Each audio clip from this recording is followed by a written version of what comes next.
So we're going to be talking about artificial trees. An artificial tree, which is the synthetic capture of CO2, is a tree that passively soaks up carbon dioxide from the air using fake leaves. This is 1,000 times more efficient than true leaves that use photosynthesis. So how does this work? Well, the trees are made up from a special resin, a unique plastic that sponges up CO2 from the air in a chemical reaction. Artificial photosynthesis imitates the process that fuels plants naturally. The technology uses carbon dioxide and water as food and sunlight as an energy source, but instead of turning that carbon dioxide and water into leaves and branches, it produces carbon-rich products. How does it address global change issues? It addresses global change issues by reducing our impact on the world. It is carbon negative by soaking up the carbon within the atmosphere and putting it in storage away from the atmosphere. Artificial trees help increase the amount of oxygen released and decreases the amount of carbon in the atmosphere. A decreased percentage of carbon dioxide in the air helps negate the increase in global temperature, with resulting natural disasters.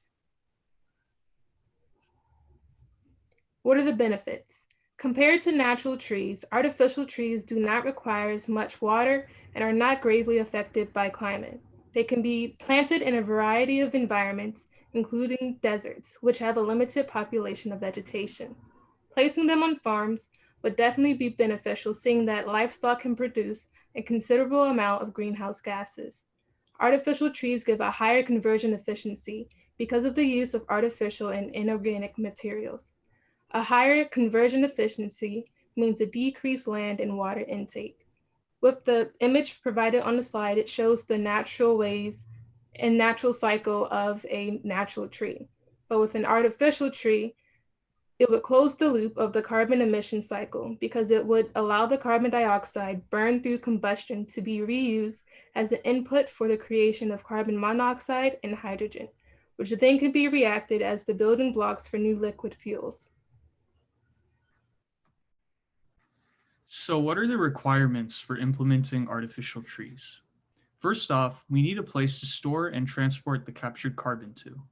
One possible solution is to store it several kilometers under the ground in porous geological formations. Doing this will enable the CO2 to be stored in a cool liquid form, which will save space. When it comes to the utility of the captured carbon, we have a few different options that we can explore, such as using it for producing plastics, fuel, or even returning it to the earth. Another promising idea is to feed the captured CO2 to algae, which would produce clean burning biofuel as a byproduct.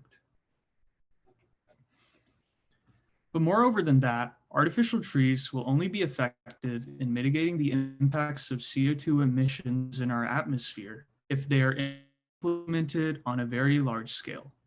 Why is this the case? It's because we would need enough trees to not only capture all the CO2 being emitted today, but enough to create a net decrease in CO2 levels in our atmosphere. Currently, scientists estimate that we would need around 100 million of these trees planted across the earth for us to simply be carbon neutral. So you can already imagine the gargantuan amount of trees that we would need to create a net decrease in CO2 levels in our atmosphere. There are also some really big criticisms of artificial trees. They need to be implemented on an ultra large scale internationally with over 100 million units in order to start being effective. This will require a coordinated effort amongst many governments and their various different agencies, which is bound to slow down the progress of this project due to the extensive coordination required.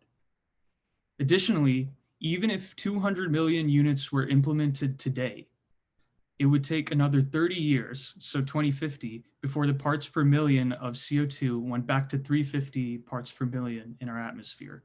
And that's the ceiling to keep the effects of global warming under control. Additionally, a single tree currently costs $20,000. So if we were to try to go carbon neutral today, which means we would need around 100 million trees, that would cost a whopping $2 trillion. And we still wouldn't be lowering the CO2 levels in our atmosphere.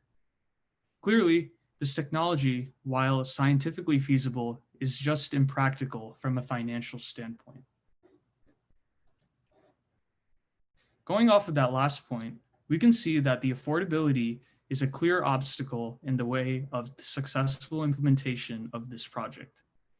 In an attempt to solve this problem, scientists are trying to develop cheaper and more efficient catalysts for these trees. Catalysts are what facilitate the conversion process from CO2 to carbon. But this is an effort that will require long-lasting and worldwide research in order to reach a breakthrough. And related to that, the successful implementation of artificial trees will also require a sizable investment from various governments and private entities, not just for the research and development, but also for the actual implementation of this project. Remember, it is estimated that we would need around 100 million of these trees just to be carbon neutral today. And a single tree costs $20,000.